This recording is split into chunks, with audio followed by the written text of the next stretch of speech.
وعافني مما ابتليت به طبقات عبيدك وإمائك، اور اپنے بندوں اور کنیزوں کے مختلف طبقوں کو جن چیزوں میں مبتلا کیا ہے ان سے مجھے عافیت و سلامتی بخش۔ وبلغني مبالغ من عنيت به وأنعمت علي ورضيت عنه فأعشته حميدا وتوفيته سعيدا، اور جنہیں تو نے مورد عنایت قرار دیا،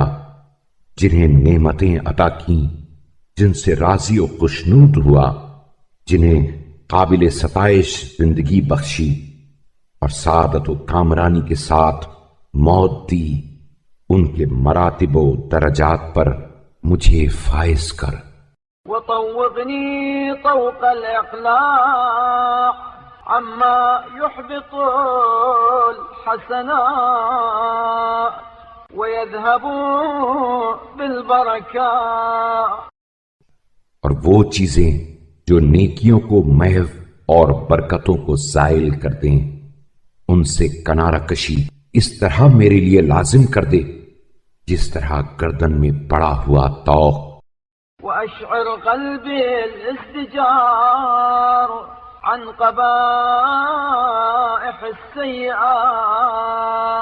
وفواضح الحوبات، اور برے گناہوں اور رسوا کرنے والی معصیتوں سے علیحدگی و نفرت کو میرے دل کے لیے اس طرح ضروری قرار دے جس طرح بدن سے چمٹا ہوا لباس۔ ولا تشغلني بما لا أدرك إلا به عما لا يرضيك عني غيره، اور مجھے دنیا میں مصروف کر کے کہ جسے تیری مدد کے بغیر حاصل نہیں کر سکتا ان اعمال سے کہ جن کے علاوہ تجھے کوئی اور چیز مجھ سے خوش نہیں کر سکتی، روک نہ دے۔ وانزع من قلبي حب دنيا دنيا تنهى عما عندك،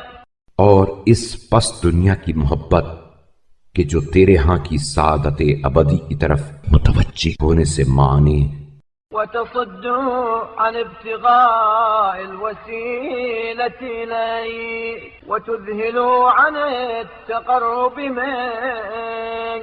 اور تیری طرف وسیلہ طلب کرنے سے سد راہ اور تیرا تقرب حاصل کرنے سے غافل کرنے والی ہے، میرے دل سے نکال دے۔